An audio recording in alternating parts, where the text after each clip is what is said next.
नमस्कार दोस्तों। कहानियों की श्रृंखला में आज हम मुंशी प्रेमचंद द्वारा लिखित कहानी त्यागी का प्रेम सुनेंगे। इसके पहले दोस्तों, मेरा आपसे विनम्र निवेदन है कि अगर आपको मेरी सुनाई हुई कहानियाँ पसंद आती हैं तो मेरे चैनल को सब्सक्राइब करें, लाइक करें और साथ ही अपने दोस्तों, रिश्तेदारों और परिचितों के साथ शेयर भी करें। तो आइए सुनते हैं त्यागी का प्रेम। स्वर राखी पांडे। लाला गोपीनाथ को युवावस्था में ही दर्शन से प्रेम हो गया था। अभी वह इंटरमीडिएट क्लास में थे कि मिल और बर्कले के वैज्ञानिक विचार उनको कंठस्थ हो गए थे। उन्हें किसी प्रकार के विनोद प्रमोद से रुचि न थी। यहाँ तक कि कॉलेज के क्रिकेट मैचों में भी उनको उत्साह न होता था। हास परिहास से कोसों भागते और उनसे प्रेम की चर्चा करना तो मानो बच्चों को जूजू से डराना था। प्रातःकाल घर से निकल जाते और शहर से बाहर किसी सघन वृक्ष की छांव में बैठकर दर्शन का अध्ययन करने में निरत हो जाते। काव्य अलंकार उपन्यास सभी को त्याज्य समझते थे। शायद ही अपने जीवन में उन्होंने कोई किस्से कहानी की किताब पढ़ी हो। इसे केवल समय का दुरुपयोग ही नहीं वरन मन और बुद्धि विकास के लिए घातक ख्याल करते थे। इसके साथ ही वह उत्साहहीन न थे। सेवा समितियों में बड़े उत्साह से भाग लेते। स्वदेशवासियों की सेवा के किसी अवसर को हाथ से न जाने देते। बहुधा मोहल्ले के छोटे छोटे दुकानदारों की दुकान पर जा बैठते और उनके घाटे टोटे मंदे तेजे की राम कहानी सुनते। शनैः शनैः कॉलेज से उन्हें घृणा हो गई। उन्हें अब अगर किसी विषय से प्रेम था तो वह दर्शन था। कॉलेज की बहुविषय शिक्षा उनके दर्शन अनुराग में बाधक होती। अतएव उन्होंने कॉलेज छोड़ दिया और एकाग्रचित्त होकर विज्ञानोपार्जन करने लगे। किंतु दर्शन अनुराग के साथ ही साथ उनका देश अनुराग भी बढ़ता गया और कॉलेज छोड़ने के थोड़े ही दिनों पश्चात वह अनिवार्यतः जाति सेवकों के दल में सम्मिलित हो गए। दर्शन में भ्रम था, अविश्वास था, अंधकार था। जाति सेवा में सम्मान था, यश था और दोनों की सदिच्छाएं थी। उनका वह सदनुराग जो बरसों से वैज्ञानिक वादों के नीचे दबा हुआ था, वायु के प्रचंड वेग के साथ निकल पड़ा। नगर के सार्वजनिक क्षेत्र में कूद पड़े। देखा तो मैदान खाली था। जिधर आंख उठाते सन्नाटा दिखाई देता। ध्वजधारियों की कमी न थी, पर सच्चे हृदय कहीं नजर न आते थे। चारों ओर से उनकी खींच होने लगी। किसी संस्था के मंत्री बिना बने किसी के प्रधान, किसी के कुछ किसी के कुछ। इसके आवेश में दर्शन अनुराग भी विदा हुआ। पिंजरे में गाने वाली चिड़िया विस्तृत पर्वत राशियों में आकर अपना राग भूल गई। अब भी वह समय निकालकर दर्शन ग्रंथों के पन्ने उलट पलट लिया करते थे, पर विचार और अनुशीलन का अवकाश कहाँ। नित्य मन में यह संग्राम होता रहता कि किधर जाऊं, उधर या इधर। विज्ञान अपनी ओर खींचता, देश अपनी ओर खींचता।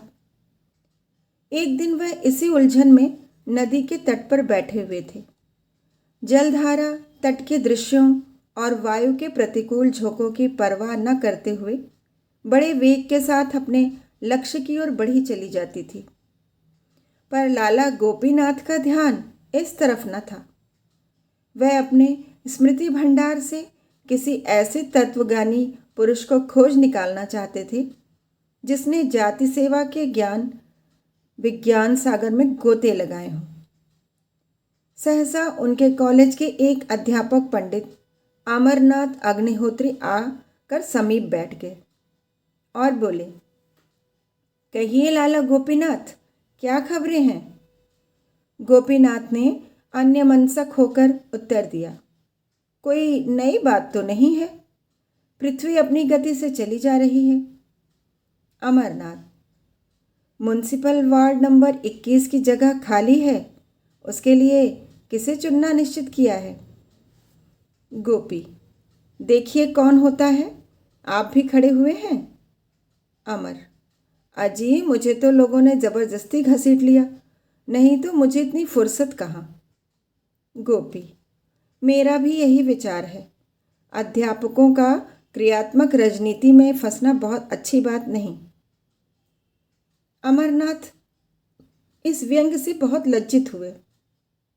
एक क्षण के बाद प्रतिकार के भाव से बोले, तुम आजकल दर्शन का अभ्यास करते हो या नहीं? गोपी, बहुत कम। इस दुविधा में पड़ा हुआ हूँ कि राष्ट्रीय सेवा का मार्ग ग्रहण करूँ या सत्य की खोज में जीवन व्यतीत करूँ। अमर राष्ट्रीय संस्थानों में सम्मिलित होने का समय अभी तुम्हारे लिए नहीं आया। अभी तुम्हारी उम्र ही क्या है?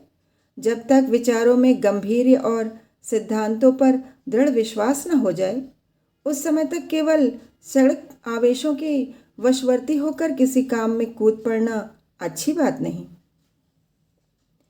राष्ट्रीय सेवा बड़े उत्तरदायित्व का काम है। गोपीनाथ ने निश्चय कर लिया कि मैं जाति सेवा में जीवनक्षेप करूंगा। अमरनाथ ने भी यही फैसला किया कि मैं म्युनिसिपैलिटी में अवश्य जाऊंगा। दोनों का परस्पर विरोध उन्हें कर्मक्षेत्र की ओर खींच ले गया। गोपीनाथ की साख पहले ही से जम गई थी।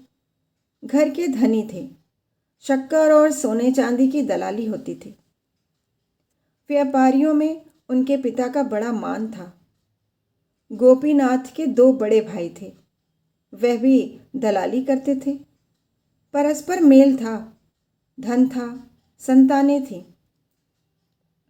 अगर न थी तो शिक्षा और शिक्षित समुदाय में गणना। यह बात गोपीनाथ की बदौलत प्राप्त हो गई, इसलिए उनकी स्वच्छंदता पर किसी ने आपत्ति नहीं की। किसी ने उन्हें धनोपार्जन के लिए मजबूर नहीं किया। अतएव गोपीनाथ निश्चिंत और निर्द्वंद होकर राष्ट्र सेवा में कहीं किसी अनाथालय के लिए चंदे जमा करते, कहीं किसी कन्या पाठशाला के लिए भिक्षा मांगते फिरते। नगर की कांग्रेस कमेटी ने उन्हें अपना मंत्री नियुक्त किया। उस समय तक कांग्रेस ने कर्म क्षेत्र में पदार्पण नहीं किया था। उनकी कार्यशीलता ने इस जीर्ण संस्था का मानो पुनरुद्धार कर दिया। वह प्रातः से संध्या और बहुधा पहर रात तक इन्हीं कामों में लिप्त रहते थे। चंदे का रजिस्टर हाथ में लिए उन्हें नित्य प्रति सांझ सवेरे अमीरों और रईसों के द्वार पर खड़े देखना एक साधारण दृश्य था। धीरे धीरे कितने ही युवक उनके भक्त हो गए। लोग कहते कितना निस्वार्थ, कितना आदर्शवादी त्यागी जाति सेवक है। कौन सुबह से शाम तक निस्वार्थ भाव से केवल जनता का उपकार करने के लिए यूं दौड़ धूप करेगा? उनका आत्मोत्सर्ग प्रायः द्वेषियों को भी अनुरक्त कर देता था। उन्हें बहुधा रईसों की अभद्रता, असज्जनता, यहाँ तक कि उनके कटु शब्द भी सहने पड़ते थे। उन्हें अब विदित हो गया था कि जाति सेवा बड़े अंशों तक केवल चंदे मांगना है। इसके लिए धनिकों की दरबारीदारी या दूसरे शब्दों में खुशामद भी करनी पड़ती थी। दर्शन के उस गौरवयुक्त अध्ययन और इस दान लोलुपता में कितना अंतर था। कहाँ मिल और केंट स्पेंसर और किड के साथ एकांत में बैठे हुए जीव और प्रकृति के गहन गूढ़ विषय पर वार्तालाप, और कहाँ इन अभिमानी असभ्य मूर्ख व्यापारियों के सामने सिर झुकाना। वह अंतःकरण में उनसे घृणा करते थे। वे धनी थे और केवल धन कमाना चाहते थे। इसके अतिरिक्त उनमें और कोई विशेष गुण न था। उनमें अधिकांश ऐसे थे जिन्होंने कपट व्यवहार से धनोपार्जन किया था। पर गोपीनाथ के लिए वे सभी पूज्य थे, क्योंकि उन्हीं की कृपा दृष्टि पर उनकी राष्ट्र सेवा अवलंबित थी। इस प्रकार कई वर्ष व्यतीत हो गए। गोपीनाथ नगर के मान्य पुरुषों में गिने जाने लगे। वह दीन जनों के आधार और दुखियारों के मददगार थे। अब वह बहुत कुछ निर्भीक हो गए थे और कभी कभी रईसों को भी कुमार्ग पर चलते देखकर फटकार दिया करते थे। उनकी तीव्र आलोचना भी अब चंदे जमा करने में उनकी सहायक हो जाती थी। अभी तक उनका विवाह न हुआ था। वह पहले ही से ब्रह्मचर्य व्रत धारण कर चुके थे। विवाह करने से साफ इनकार किया, मगर जब पिता और अन्य बंधुजनों ने बहुत आग्रह किया और उन्होंने स्वयं कई विज्ञान ग्रंथों में देखा कि इंद्रिय दमन स्वास्थ्य के लिए हानिकारक है, तो असमंजस में पड़े। कई हफ्ते सोचते हो गए और वह मन में कोई बात पक्की न कर सके। स्वार्थ और परमार्थ में संघर्ष हो रहा था। विवाह का अर्थ था अपनी उदारता की हत्या करना, अपने विस्तृत हृदय को संकुचित करना, न कि राष्ट्र के लिए जीना। वह अब इतने ऊंचे आदर्श का त्याग करना निंद्य और उपहासजनक समझते थे। इसके अतिरिक्त अब वह अनेक कारणों से अपने को पारिवारिक जीवन के अयोग्य पाते थे। जीविका के लिए जिस उद्योगशीलता, जिस अनवरत परिश्रम और जिस मनोवृत्ति की आवश्यकता है, वह उनमें न रही थी। जाति सेवा में भी उद्योगशीलता और अध्यवसाय की कम जरूरत न थी, लेकिन उसमें आत्मगौरव का हनन न होना था। परोपकार के लिए भिक्षा मांगना दान है। अपने लिए पान का एक बीड़ा भी भिक्षा है। स्वभाव में एक प्रकार की स्वच्छंदता आ गई थी। इन त्रुटियों पर पर्दा डालने के लिए जाति सेवा का बहाना बहुत अच्छा था। एक दिन वह सैर करने जा रहे थे कि रास्ते में अध्यापक अमरनाथ से मुलाकात हो गई। यह महाशय अब म्यूनिसिपल बोर्ड के मंत्री हो गए थे और आजकल इस दुविधा में पड़े हुए थे कि शहर में मादक वस्तुओं के बेचने का ठेका लूं या ना लूं। लाभ बहुत था, पर बदनामी भी कम न थी। अभी तक कुछ निश्चय न कर सके थे। इन्हें देखकर बोले, कहिए लाला जी, मिजाज अच्छा है ना? आपके विवाह के विषय में क्या हुआ? गोपीनाथ ने दृढ़ता से कहा, मेरा इरादा विवाह करने का नहीं है। अमरनाथ, ऐसी भूल न करना। तुम अभी नवयुवक हो, तुम्हें संसार का कुछ अनुभव नहीं है। मैंने ऐसी कितनी मिसालें देखी हैं जहां अविवाहित रहने से लाभ के बदले हानि ही हुई है। विवाह मनुष्य को सुमार्ग पर रखने का सबसे उत्तम साधन है, जिसे अब तक मनुष्य ने आविष्कृत किया है। उस व्रत से क्या फायदा जिसका परिणाम छिछोरापन हो?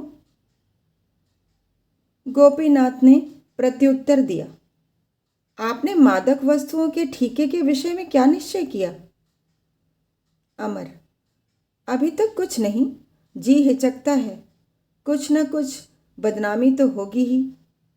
गोपी, एक अध्यापक के लिए मैं इस पेशे को अपमान समझता हूँ।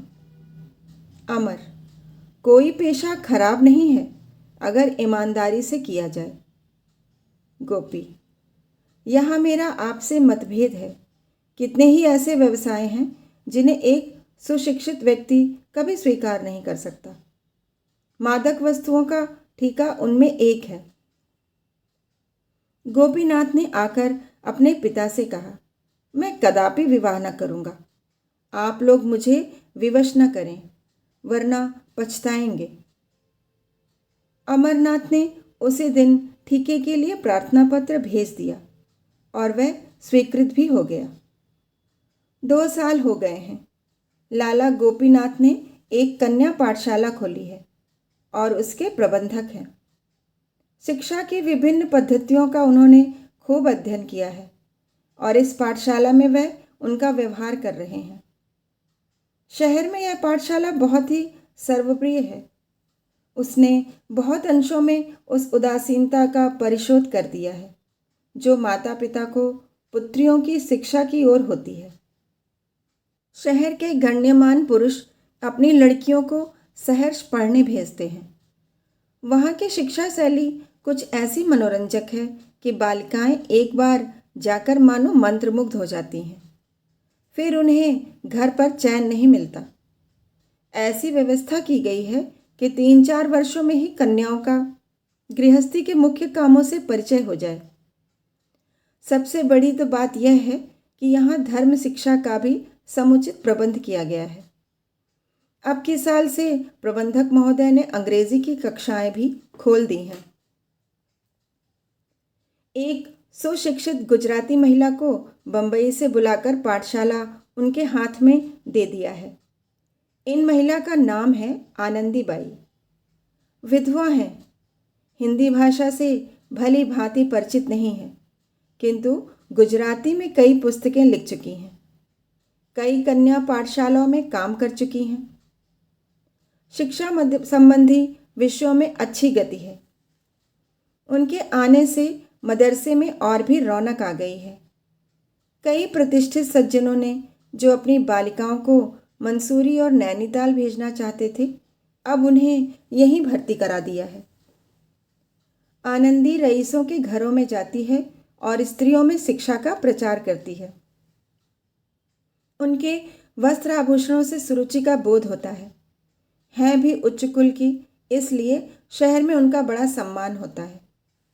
लड़कियां उन पर जान देती हैं, उन्हें माँ कहकर पुकारती हैं। गोपीनाथ पाठशाला की उन्नति देख देखकर फूले नहीं समाते। जिससे मिलते हैं आनंदी बाई का ही गुणगान करते हैं। बाहर से कोई सुविख्यात पुरुष आता है तो उससे पाठशाला का निरीक्षण अवश्य कराते हैं। आनंदी की प्रशंसा से उन्हें वही आनंद प्राप्त होता है जो स्वयं अपनी प्रशंसा से होता। बाई जी को भी दर्शन से प्रेम है और सबसे बड़ी बात यह है कि उन्हें गोपीनाथ पर असीम श्रद्धा है। वह हृदय से उनका सम्मान करती हैं। उनके त्याग और निष्काम जाति भक्ति ने उन्हें वशीभूत कर लिया है। वह मुँह पर उनकी बड़ाई नहीं करती, पर रईसों के घरों में बड़े प्रेम से उनका यशोगान करती हैं। ऐसे सच्चे सेवक आजकल कहाँ लोग कीर्ति पर जान देते हैं। जो थोड़ी बहुत सेवा करते हैं दिखावे के लिए, सच्ची लगन किसी में नहीं। मैं लाला जी को पुरुष नहीं देवता समझती हूँ। कितना सरल संतोषमय जीवन है, न कोई व्यसन न विलास। भोर से सायंकाल तक दौड़ते रहते हैं, न खाने का कोई समय न सोने का समय। उस पर कोई ऐसा नहीं जो उनके आराम का ध्यान रखे। बेचारे घर गए, जो कुछ किसी ने सामने रख दिया चुपके से खा लिया, फिर छड़ी उठाई और किसी तरफ चल दिए। दूसरी औरत कदापि अपनी पत्नी की भांति सेवा सत्कार नहीं कर सकती। दशहरे के दिन थे। कन्या पाठशाला में उत्सव मनाने की तैयारियां हो रही थी। एक नाटक खेलने का निश्चय किया गया था। भवन खूब सजाया गया था। शहर के रईसों को निमंत्रण दिए गए थे। यह कहना कठिन है कि किसका उत्साह बढ़ा हुआ था, बाई जी का या लाला गोपीनाथ का। गोपीनाथ सामग्रियां एकत्रित कर रहे थे। उन्हें अच्छे ढंग से सजाने का भार आनंदी ने लिया था। नाटक भी इन्हीं ने रचा था। नित्य प्रति उसका अभ्यास करती थीं और स्वयं एक पाठ ले रखा था। विजयादशमी आ गई। दोपहर तक गोपीनाथ फर्श और कुर्सियों का इंतजाम करते रहे। जब 1 बज गया और अब भी वह वहाँ से न टले तो आनंदी ने कहा, लाला जी, आपको भोजन करने को देर हो रही है। अब सब काम हो गया है, जो कुछ बच रहा है मुझ पर छोड़ दीजिए। गोपीनाथ ने कहा, खा लूँगा, मैं ठीक समय पर भोजन करने का पाबंद नहीं हूँ। फिर घर तक कौन जाए, घंटों लग जाएंगे।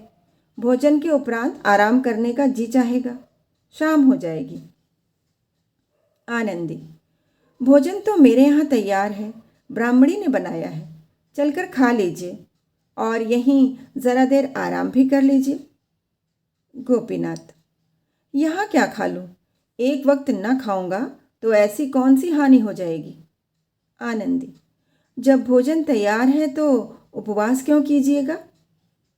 गोपीनाथ, आप जाएं, आपको अवश्य देर हो रही है। मैं काम में ऐसा भूला कि आपकी सुध ही ना रही। आनंदी, मैं भी 1 जून उपवास कर लूँगी तो क्या हानि होगी? गोपीनाथ, नहीं नहीं, इसकी क्या ज़रूरत है? मैं आपसे सच कहता हूँ, मैं बहुधा 1 ही जून खाता हूँ। आनंदी, अच्छा, मैं आपके इनकार का मानी समझ गई। इतनी मोटी बात अब तक मुझे न सूझी। गोपीनाथ, क्या समझ गई? मैं छूत छूत नहीं मानता, यह तो आपको मालूम ही है। आनंदी, इतना जानती हूँ, किंतु जिस कारण से आप मेरे यहाँ भोजन करने से इनकार कर रहे हैं उसके विषय में केवल इतना निवेदन है कि मुझे आपसे केवल स्वामी और सेवक का संबंध नहीं है, मुझे आपसे आत्मीयता का संबंध है। आपका मेरे पान फूल को अस्वीकार करना अपने एक सच्चे भक्त के मर्म को आघात पहुंचाना है। मैं आपको इसी दृष्टि से देखती हूँ। गोपीनाथ को अब कोई आपत्ति न हो सकी, जाकर भोजन कर लिया। वह जब तक आसन पर बैठे रहे, आनंदी बैठी पंखा झलती रही। इस घटना की लाला गोपीनाथ के मित्रों ने यूं आलोचना की, महाशय जी अब तो वहीं भोजन भी करते हैं। शनैः शनैः पर्दा हटने लगा।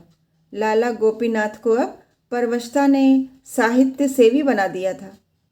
घर से उन्हें आवश्यक सहायता मिल जाती थी, किंतु पत्रों और पत्रिकाओं तथा अन्य अनेक कामों के लिए उन्हें घर वालों से कुछ मांगते हुए बहुत संकोच होता था। उनका आत्मसम्मान जरा जरा सी बातों के लिए भाइयों के सामने हाथ फैलाना अनुचित समझता था। वे अपनी ज़रूरतें आप पूरी करना चाहते थे।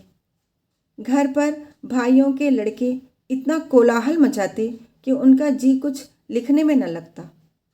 इसलिए जब उनकी कुछ लिखने की इच्छा होती तो बेखटके पाठशाला में चले जाते।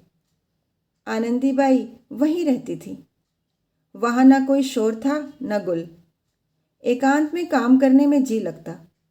भोजन का समय आ जाता तो वहीं भोजन भी कर लेते। कुछ दिनों के बाद उन्हें बैठकर लिखने में कुछ असुविधा होने लगी, तो आनंदी ने लिखने का भार अपने सिर ले लिया। लाला साहब बोलते थे, आनंदी लिखती थी। गोपीनाथ की प्रेरणा से उन्होंने हिंदी सीखी थी और थोड़े ही दिनों में इतनी अभ्यस्त हो गई थी कि लिखने में ज़रा भी हिचक न होती। लिखते समय कभी कभी उन्हें ऐसे शब्द और मुहावरे सूझ जाते कि गोपीनाथ फड़क फड़क उठते। उनके लेख में जान सी पड़ जाती। वह कहते, यदि तुम स्वयं कुछ लिखो तो मुझसे बहुत अच्छा लिखोगी।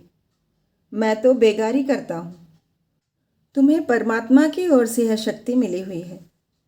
नगर के लाल बुझक्कड़ों में इस सहकारिता पर टीका टिप्पणियाँ होने लगी, पर विद्वजन अपनी आत्मा की शुचिता के सामने ईर्ष्या के व्यंग्य की कब परवाह करते हैं। आनंदी कहती, यह तो संसार है, जिसके मन में आए कहे, पर मैं उस पुरुष का निरादर नहीं कर सकती जिस पर मेरी श्रद्धा है। पर गोपीनाथ इतने निर्भीक न थे। उनकी सुकीर्ति का आधार लोकमत था। वह उसकी भर्त्सना न कर सकते थे, इसलिए वह दिन के बदले रात को रचना करने लगे। पाठशाला में इस समय कोई देखने वाला न होता था। रात की नीरवता में खूब जी लगता। आराम कुर्सी पर लेट जाते। आनंदी मेज के सामने कलम हाथ में लिए उनकी ओर देखा करती। जो कुछ उनके मुख से निकलता तुरंत लिख देती। उनकी आंखों से विनय और शील, श्रद्धा और प्रेम की किरण सी निकलती हुई जान पड़ती। गोपीनाथ जब किसी भाव को मन में व्यक्त करने के बाद आनंदी की ओर ताकते कि वह लिखने के लिए तैयार हैं या नहीं, तो दोनों व्यक्तियों की निगाहें मिलती और आप ही झुक जाती।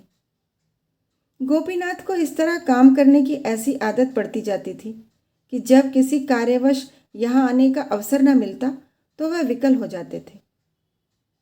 आनंदी से मिलने के लिए पहले गोपीनाथ को स्त्रियों का कुछ जो ज्ञान था वह केवल पुस्तकों पर अवलंबित था। स्त्रियों के विषय में प्राचीन और अर्वाचीन प्राच्य और पाश्चात्य सभी विद्वानों का एक ही मत था। यह मायावी आत्मिक उन्नति की बाधक परमार्थ की विरोधिनी वृत्तियों को कुमार्ग की ओर ले जाने वाली हृदय को संकीर्ण बनाने वाली होती है। इन्हीं कारणों से उन्होंने इस मायावी जाति से अलग रहना ही श्रेष्ठकर समझा था। किंतु अब अनुभव बतला रहा था कि स्त्रियां सन्मार्ग की ओर भी ले जा सकती हैं। उनमें सद्गुण भी हो सकते हैं। वे कर्तव्य और सेवा के भावों को जागृत भी कर सकती हैं। तब उनके मन में प्रश्न उठता कि यदि आनंदी से मेरा विवाह होता तो मुझे क्या आपत्ति हो सकती थी। उसके साथ तो मेरा जीवन बड़े आनंद से कट जाता। एक दिन वह आनंदी के यहाँ गए तो सिर में दर्द हो रहा था। कुछ लिखने की इच्छा न हुई। आनंदी को इसका कारण मालूम हुआ तो उसने उनके सिर में धीरे धीरे तेल मलना शुरू किया। गोपीनाथ को उस समय अलौकिक सुख मिल रहा था। मन में प्रेम की तरंगे उठ रही थी। नेत्र मुख वाणी सभी प्रेम में पगे जाते थे। उसी दिन से उन्होंने आनंदी के यहाँ आना छोड़ दिया। 1 सप्ताह बीत गया और न आए। आनंदी ने लिखा, आपसे पाठशाला संबंधी कई विषयों में राय लेनी है, अवश्य आइए। तब भी न गए। उसने फिर लिखा, मालूम होता है आप मुझसे नाराज़ हैं। मैंने जानबूझकर तो कोई ऐसा काम नहीं किया, लेकिन यदि वास्तव में आप नाराज़ हैं तो मैं यहाँ रहना उचित नहीं समझती। अगर आप अब भी ना आएंगे तो मैं द्वितीय अध्यापिका को चार्ज देकर चली जाऊंगी। गोपीनाथ पर इस धमकी का भी कुछ असर न हुआ। अब भी न गए। अंत में 2 महीने तक खिंचे रहने के बाद उन्हें ज्ञात हुआ कि आनंदी बीमार है और 2 दिन से पाठशाला नहीं आ सकी। तब वह किसी तर्क या युक्ति से अपने मन को रोक न सके। पाठशाला में आए और कुछ झिझकते सकुचाते आनंदी के कमरे में कदम रखा। देखा तो चुपचाप पड़ी हुई थी। मुख पीला था, शरीर घुल गया था। उसने उनकी ओर दया प्रार्थी नेत्रों से देखा। उठना चाहा पर अशक्ति ने उठने न दिया। गोपीनाथ ने आर्द्र कंठ से कहा, लेटी रहो, लेटी रहो, उठने की ज़रूरत नहीं, मैं बैठ जाता हूँ। डॉक्टर साहब आए थे। मिश्राइन ने कहा, जी हाँ, 2 बार आए थे, दवा दे गए हैं। गोपीनाथ ने नुस्खा देखा। डॉक्टरी का साधारण ज्ञान था। नुस्खे से ज्ञात हुआ हृदय रोग है। औषधियाँ सभी पुष्टिकर और बलवर्धक थीं। आनंदी की ओर फिर देखा। उसकी आंखों से अश्रुधारा बह रही थी। उनका गला भी भर आया। हृदय ममोसने लगा। गदगद होकर बोले, आनंदी, तुमने मुझे पहले इसकी सूचना न दी, नहीं तो रोग इतना न बढ़ने पाता। आनंदी, कोई बात नहीं है, अच्छी हो जाऊंगी, जल्दी ही अच्छी हो जाऊंगी। मर भी जाऊंगी तो कौन रोने वाला बैठा हुआ है। यह कहते कहते वह फूट फूट कर रोने लगी। गोपीनाथ दार्शनिक थे, पर अभी तक उनके मन के कोमल भाव शिथिल न हुए थे। कंपित स्वर से बोले, आनंदी, संसार में कम से कम एक ऐसा आदमी है जो तुम्हारे लिए अपने प्राण तक दे देगा। यह कहते कहते वह रुक गए। उन्हें अपने शब्द और भाव कुछ भद्दे और उच्छृंखल से जान पड़े। अपने मनोभावों को प्रकट करने के लिए वह इन सारहीन शब्दों की अपेक्षा कहीं अधिक काव्य में रसपूर्ण अनुरक्त शब्दों का व्यवहार करना चाहते थे, पर वह इस वक्त याद न पड़े। आनंदित ने पुलकित होकर कहा, 2 महीने तक किस पर छोड़ दिया था? गोपीनाथ, इन 2 महीनों में मेरी जो दशा थी वह मैं ही जानता हूँ। यही समझ लो कि मैंने आत्महत्या नहीं की। यही बड़ा आश्चर्य है। मैंने न समझा था कि अपने व्रत पर स्थिर रहना मेरे लिए इतना कठिन हो जाएगा। आनंदी ने गोपीनाथ का हाथ धीरे से अपने हाथ में लेकर कहा, अब तो कभी इतनी कठोरता न कीजिएगा। गोपीनाथ, अंत क्या है? आनंदी, कुछ भी हो। गोपी, कुछ भी हो? अपमान, निंदा, उपहास, आत्मवेदना? आनंदी, कुछ भी हो, मैं सब कुछ सहूंगी और आपको भी मेरे हेतु सहना पड़ेगा। गोपीनाथ दार्शनिक थे, पर अभी तक उनके मन के कोमल भाव शिथिल न हुए थे। कंपित स्वर से बोले, आनंदी, संसार में कम से कम एक ऐसा आदमी है जो तुम्हारे लिए अपने प्राण दे सकता है। यह कहते कहते वह रुक गए। उन्हें अपने शब्द और भाव कुछ भद्दे और उच्च श्रृंखल से जान पड़े। अपने मनोभावों को प्रकट करने के लिए वह इन सारहीन शब्दों की अपेक्षा कहीं अधिक काव्य में रसपूर्ण अनुरक्त शब्दों का व्यवहार करना चाहते थे, पर वह इस वक्त याद न पड़े।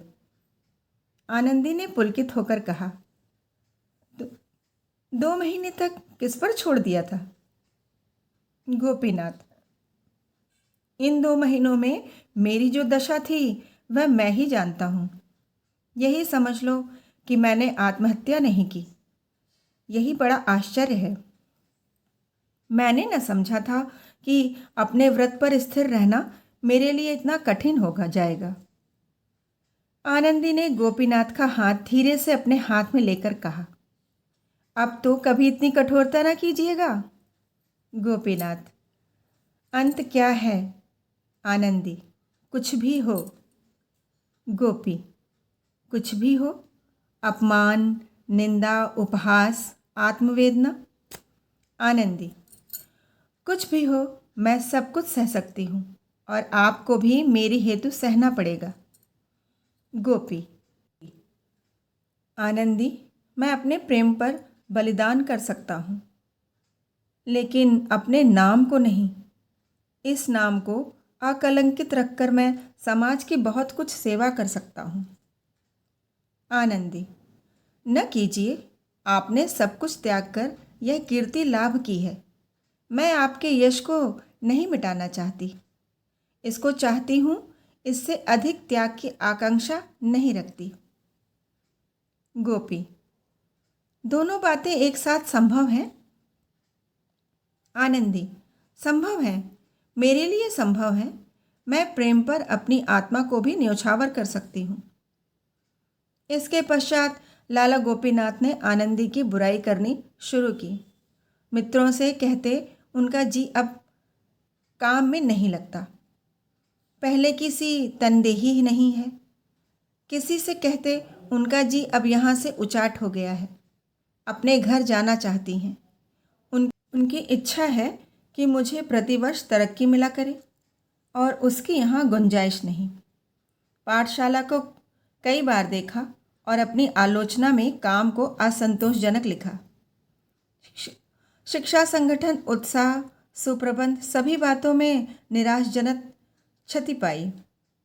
वार्षिक अधिवेशन में जब कई सदस्यों ने आनंदी की वेतन वृद्धि का प्रस्ताव उपस्थित किया तो लाला गोपीनाथ ने उसका विरोध किया। उधर आनंदी बाई को गोपीनाथ के दुखड़े रोने लगी। यह मनुष्य नहीं है, पत्थर का देवता है। उन्हें प्रसन्न करना दोस्तर है। अच्छा ही हुआ कि उन्होंने विवाह नहीं किया, नहीं तो दुखिया इनके नखरे उठाते उठाते सिधार जाती। कहाँ तक कोई सफाई और सुप्रबंध पर ध्यान दे? दीवार पर एक धब्बा भी पड़ गया, किसी कोने खुतरे में एक जाला भी लग गया, बरामदों में कागज़ का एक टुकड़ा भी पड़ा मिल गया तो आपके तेवर बदल जाते हैं। 2 साल मैंने ज्यों त्यों करके निभाा, लेकिन देखती हूँ तो लाला साहब की निगाह दिनों दिन कड़ी होती जाती है। ऐसी दशा में मैं यहाँ अधिक नहीं ठहर सकती। मेरे लिए नौकरी में कल्याण नहीं है। जब जी चाहेगा उठ खड़ी होंगी। यहाँ आप लोगों से मेल मोहब्बत हो गई है, कन्याओं से ऐसा प्यार हो गया है कि छोड़कर जाने को जी नहीं चाहता। आश्चर्य था कि और किसी को पाठशाला की दशा में अवनति न दिखती थी, वरन हालत पहले से अच्छी थी। एक दिन पंडित अमरनाथ की लाला जी से भेंट हो गई। उन्होंने पूछा, कहिए, पाठशाला खूब चल रही है ना? गोपी, कुछ न पूछिए, दिनों दिन दशा गिरती जाती है। अमर, आनंदी बाई की ओर से ढील है क्या? गोपी, जी हाँ सरकार, अब काम करने में उनका जी नहीं लगता। बैठी हुई योग और ज्ञान के ग्रंथ पढ़ा करती हैं। कुछ कहता हूँ तो कहती हैं मैं अब इससे और अधिक कुछ नहीं कर सकती। कुछ परलोक की भी तो चिंता करूँ कि चौबीसों घंटे पेट के धंधों में ही लगी रहूँ। पेट के लिए 5 घंटे बहुत हैं। पहले कुछ दिनों तक 12 घंटे करती, पर वह दशा स्थायी नहीं रह सकती थी। यहाँ आकर मैंने स्वास्थ्य खो दिया। एक बार कठिन रोगग्रस्त हो गई। क्या कमेटी ने मेरे दवा तर्पण का खर्च दे दिया? कोई बात पूछने भी आया? फिर अपनी जान क्यों दूँ? सुना है घरों में मेरी बदगोई भी किया करती है। अमरनाथ मार्मिक भाव से बोले, ये बातें मुझे पहले ही मालूम थी। 2 साल और गुजर गए। रात का समय था। कन्या पाठशाला के ऊपर वाले कमरे में लाला गोपीनाथ मेज के सामने कुर्सी पर बैठे हुए थे। सामने आनंदी कोच पर लेटी हुई थी। मुख बहुत म्लान हो रहा था। कई मिनट तक दोनों विचार में मग्न थे। अंत में गोपीनाथ बोले, मैंने पहले ही महीने में तुमसे कहा था कि मथुरा चली जाओ। आनंदी, वहाँ 10 महीने क्यों कर रहती? मेरे पास इतने रुपए कहाँ थे? और न तुम्ही ने कोई प्रबंध करने का आश्वासन दिया। मैंने सोचा 3-4 महीने यहाँ और रहूं, तब तक किफ़ायत करके कुछ बचा लूँगी। तुम्हारी किताब से भी जो कुछ मिल जाएगा, तब मथुरा चली जाऊँगी। मगर यह क्या मालूम था कि बीमारी भी इसी अवसर की ताक पे बैठी हुई है। मेरी दशा 2-4 दिन के लिए भी संभली और मैं चली। इस दशा में तो मेरे लिए यात्रा करना असंभव है। मुझे भय है कहीं बीमारी तूल न खींचे। सग्रहणी असाध्य रोग है। महीने 2 महीने यहाँ और रहना पड़ गए तो बात खुल जाएगी। आनंदी, खुल जाएगी, खुल जाए, अब इससे कहाँ तक डरूं? गोपी, मैं भी न डरता अगर मेरे कारण नगर की कई संस्थाओं का जीवन संकट में न पड़ जाता। इसलिए मैं बदनामी से डरता हूँ। समाज के यह बंधन निरे पाखंड हैं। मैं उन्हें संपूर्णतः अन्याय समझता हूँ। इस विषय में तुम मेरे विचार को भली भांति जानती हो, पर करूँ क्या? दुर्भाग्यवश मैंने जाति सेवा का भार अपने ऊपर ले लिया है और उसी का फल है कि आज मुझे अपने माने हुए सिद्धांतों को तोड़ना पड़ रहा है और जो वस्तु मुझे प्राणों से भी प्रिय है उसे यूं निर्वासित करना पड़ रहा है। किंतु आनंदी की दशा संभलने की जगह दिनों दिन गिरती ही गई। कमजोरी से उठना बैठना कठिन हो गया था। किसी वैद्य या डॉक्टर को उसकी अवस्था न दिखाई जाती थी। गोपनीनाथ दवाई लाते थे, आनंदी उनका सेवन करती थी और दिन दिन निर्बल होती जाती थी। पाठशाला से उसने छुट्टी ले ली थी। किसी से मिलती जुलती भी न थी। बार बार चेष्टा करती कि मथुरा चली जाऊं, किंतु एक अनजान नगर में अकेले कैसे रहूंगी?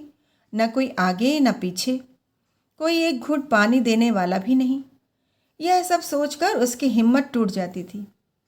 इसी सोच विचार और हैस बैस में 2 महीने और गुजर गए और अंत में विवश होकर आनंदी ने निश्चय किया कि अब चाहे कुछ सिर पर बीते, यहाँ से चल ही दूँ। अगर सफ़र में मर भी जाऊंगी तो क्या चिंता है? उनकी बदनामी तो न होगी, उनके यश को कलंक तो न लगेगा, मेरे पीछे ताने तो न सुनने पड़ेंगे। सफ़र की तैयारियां करने लगी। रात को जाने का मुहूर्त था कि सहसा संध्या काल से ही प्रसव पीड़ा होने लगी और 11 बजते बजते एक नन्हा सा दुर्बल सत्वा सा बालक प्रसव हुआ। बच्चे के होने की आवाज़ सुनते ही लाला गोपीनाथ बेतहाशा ऊपर से उतरे और गिरते पड़ते घर भागे। आनंदी ने इस भेद को अंत तक छिपाए रखा। अपनी दारुण प्रसव पीड़ा का हाल किसी से न कहा, दाई को भी सूचना न दी। मगर जब बच्चे के रोने की ध्वनि मदरसे में गूंजी तो क्षण मात्र में दाई सामने आकर खड़ी हो गई। नौकरानियों को पहले से शंकाएं थीं। उन्हें कोई आश्चर्य न हुआ। जब दाई ने आनंदी को पुकारा तो वह सचेत हो गई। देखा तो बालक रो रहा है। दूसरे दिन 10 बजते बजते यह समाचार सारे शहर में फैल गया। घर घर चर्चा होने लगी। कोई आश्चर्य करता था, कोई घृणा करता, कोई हंसी उड़ाता था। लाला गोपीनाथ के छिद्रन वेशियों की संख्या कम न थी। पंडित अमरनाथ उनके मुखिया थे। उन लोगों ने लाला जी की निंदा करनी शुरू की। जहाँ देखिए वहीं 2-4 सज्जन बैठे गोपीनाथ के भाव से इसी घटना की आलोचना करते नजर आते। कोई कहता था इस स्त्री के लक्षण पहले ही से विदित हो रहे थे।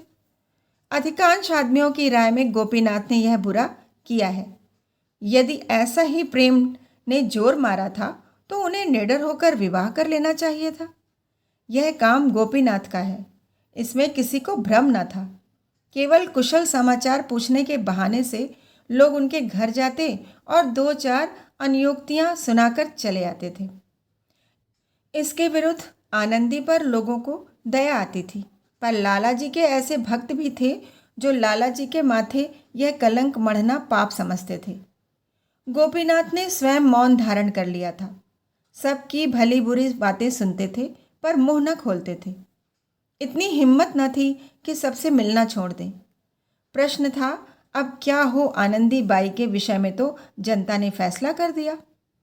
बहस यह थी कि गोपीनाथ के साथ क्या व्यवहार किया जाए। कोई कहता था उन्होंने जो कुकर्म किया है उसका फल भोगे, आनंदी बाई को नियमित रूप से घर में रखें। कोई कहता हमें इससे क्या मतलब, आनंदी जाने और वह जाने, दोनों जैसे के तैसे हैं, जैसे उदई वैसे भान, न उनके चोटी न उनके कान। लेकिन इन महाशय को पाठशाला के अंदर अब कदम न रखने देना चाहिए। जनता के फैसले साक्षी नहीं खोजते, अनुमान ही उनके लिए सबसे बड़ी गवाही है। लेकिन पंडित अमरनाथ और उनकी गोष्ठी के लोग गोपीनाथ को इतने सस्ते न छोड़ना चाहते थे। उन्हें गोपीनाथ से पुराना द्वेष था। यह कल का लौंडा दर्शन की 2-4 पुस्तकें उलट पलट कर राजनीति में कुछ शुद्ध करके लीडर बना हुआ, बिचरे सुनहरी ऐनक लगाए, रेशमी चादर गले में डाले, यूं गर्व से ताके मानो सत्य और प्रेम का पुतला है।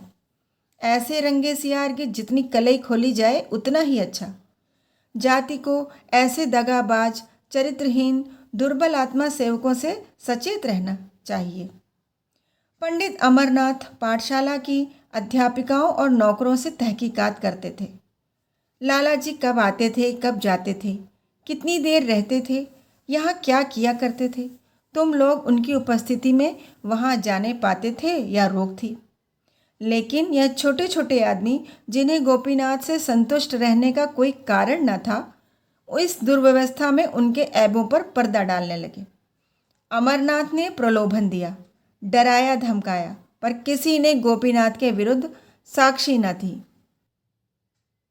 लाला गोपीनाथ ने उसी दिन से आनंदी के घर आना जाना छोड़ दिया। 2 हफ्ते तक वह अभागिनी किसी तरह कन्या पाठशाला में रही। 15वें दिन प्रबंधक समिति ने उसे मकान खाली कर देने की नोटिस दे दी। महीने भर की मोहलत देना भी उचित न समझा।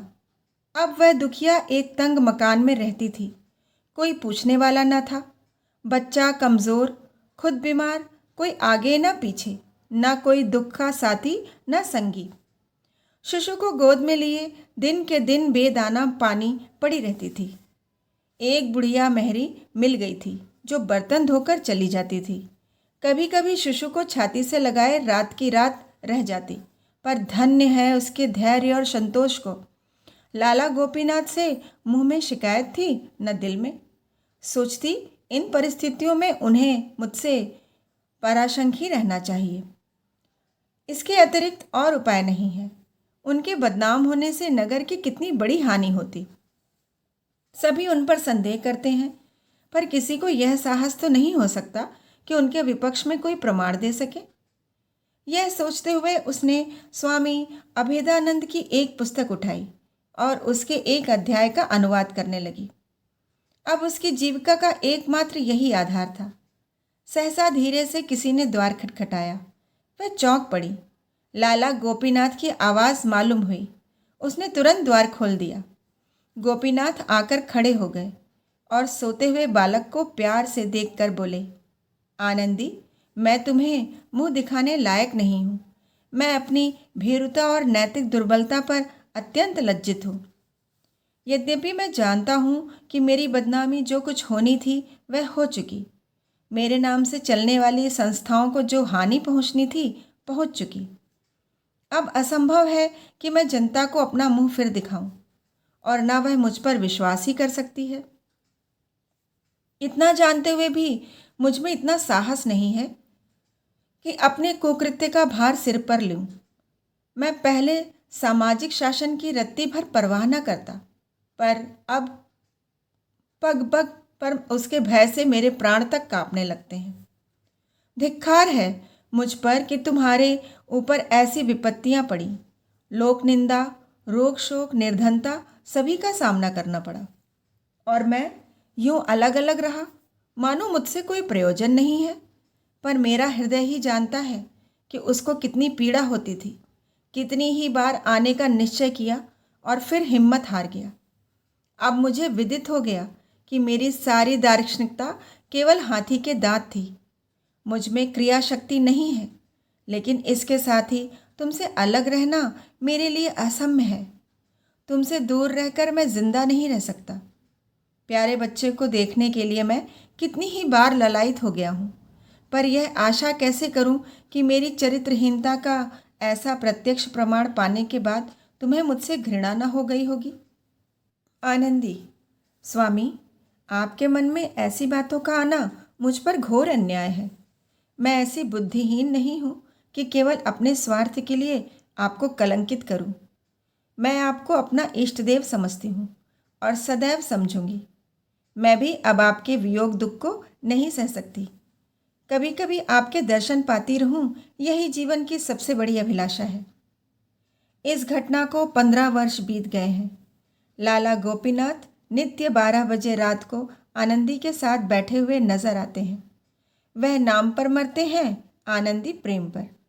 बदनाम दोनों हैं, लेकिन आनंदी के साथ लोगों की सहानुभूति है। गोपीनाथ सबकी निगाह से गिर गए हैं।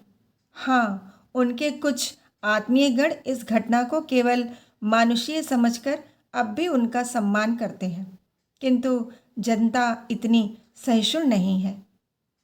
कहानी सुनने के लिए धन्यवाद। स्वर राखी पांडे।